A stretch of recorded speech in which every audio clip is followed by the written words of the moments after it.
Salem Roadster Show! Hello friends, I'm Larry with Rides Done Right. I'm at the Salem Roadster Show, and with me right now is Craig Wick with Wicked Fabrication. How you doing, Larry? I'm doing good. So this is a car I've been wanting to do for a long time. We actually hooked up just a little bit at the Northwest Rotorama last year, right, and then never got together for the interview. Things get hectic at shows, but here he is in Salem with this car sitting right in the front row. I bet this car sits in the front row a lot. It's been a real popular build, yeah. People have been excited to have it at their shows, so it's been real good. That's awesome. Well, why don't you give me some specs on the car, the year, the body that it was based on, the engine, that kind of stuff. So we started with a 1951 Ford Coupe, 368 Lincoln engine, T5 5-speed.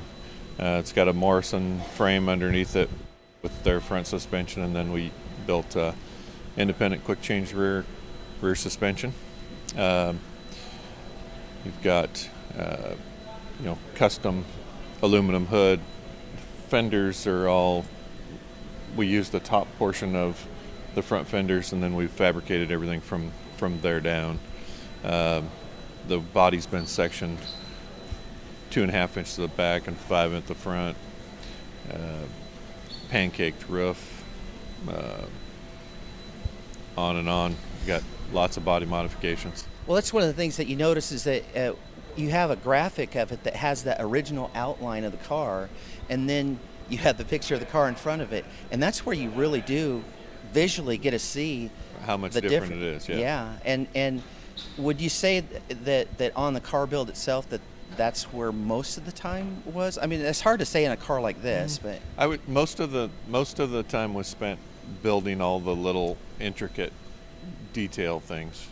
The pedal assembly, gauge pods, shifter, it goes, once you start digging into it, it goes pretty deep. So what I like about it is that it has what a car has to have at this level, which is a lot of detail, but it also has all the details beautiful. I mean, it's all meticulously crafted all the way down.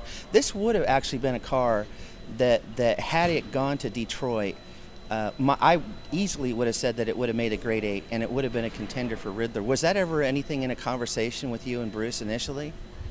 It was, yeah. And we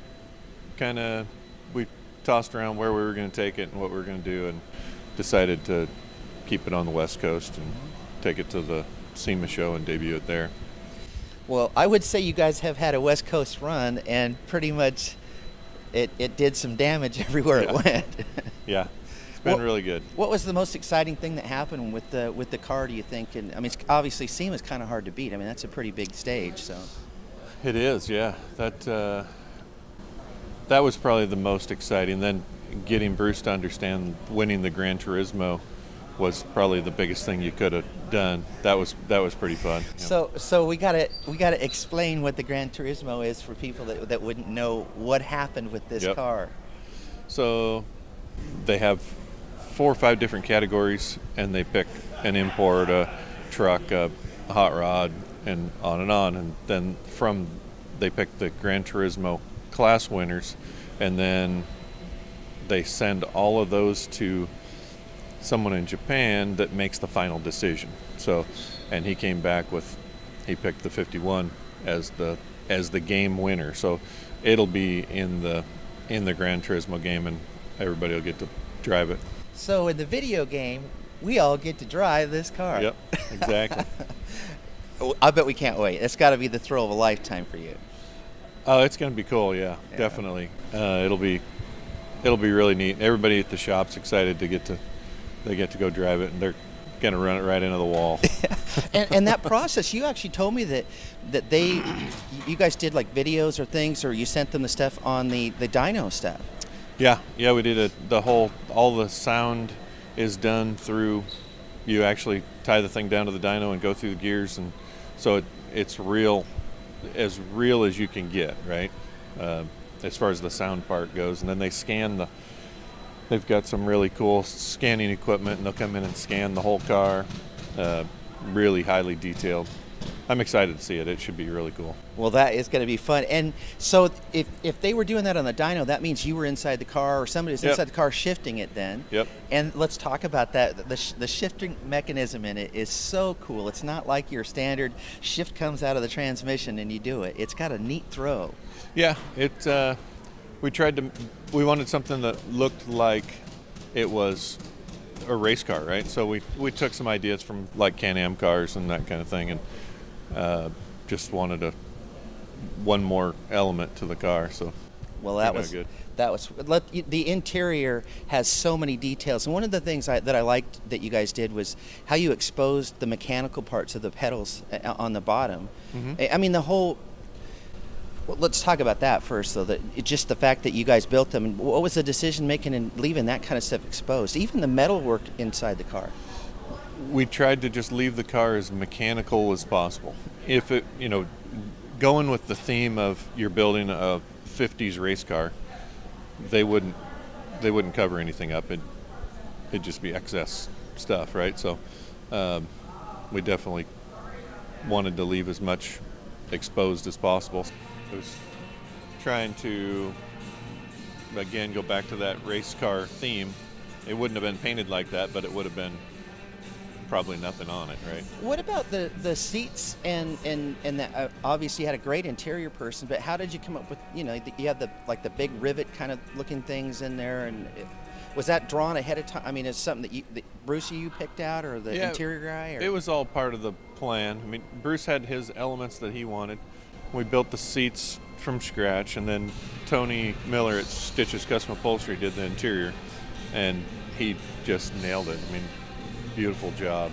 So, a lot of if you look at it close, it's very simple, but then there's little trim things and things that make it a little more than just simple, right? When I talk about the car, I always tell people you have to, when you come over, you got to look inside the car to see, because the interior you nail it so much. But it just does not end with that. The work that you guys did in the engine compartment and stuff, I had to ask you what was on the firewall on that left side when we're looking in, and those turned out to be the spark plugs. Yep, spark plugs. That goes back to the race car theme in especially if you look at 30s, 40s, and Alfa Romeos and things like that, they all had spare spark plugs. Can you tell me about the turn signals? Because you don't see turn signals in the front, you don't see them in the back. Did they not do turn signals back in the 50s in this style, or what? Well, we used actually Volkswagen semaphores. So it pops out of the side of the car and lights up, and that is your turn signal. And does it work for the front and the back? Yeah, it sticks out about 6 or 8 inches from the side of the car, and it lights up. So is it technically legal for trafficking? I don't know, but it looks cool. I mean, they're so cool. I'm guessing that if you're on the track with them, you want to actually put them out so they know on every corner. That would be some good video. That would be good. The trunk, one of the unique looking things is that you took the gas tank, chromed it out, and then put these straps. It looks like it has the whole trunk with its tool kit and everything, like a real European flavor. Yeah, that was part of the deal.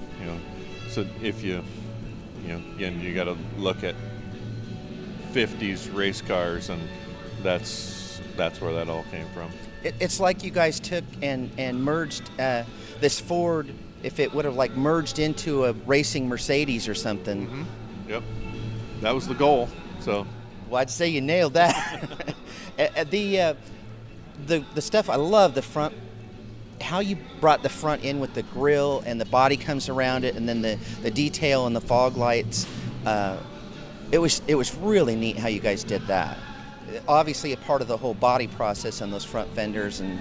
Yeah, so we used basically the profile of the stock 51 upper grill bar, and we machined four parts, so the top right and the bottom left are the same part, and we machined up all 4 pieces and then welded them together to build the surround.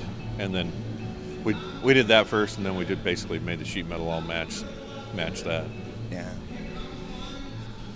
Turned out good. So, as you sum up the experience with this car, you know, having come to, well, in a way, kind of I don't know how much further you guys planning on going really with the show tour, because you guys have hit most of the shows.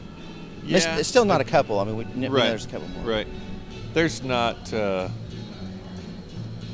far as I'm concerned, we're pretty much done. Mm-hmm. But the car after Bruce was passing away, the car will go up for sale at some point, and so then you don't know where it's going to go. But it could be a big show going through that experience of the sale too. Right. It just depends where it goes. Right. So, well, it's been an absolutely amazing ride, though. Oh, it's been a lot of fun. And we're so glad that you took the time with us, Craig, to do it. Well, thank you, Larry. Thank you so much for coming with us, and we'll see you guys next time.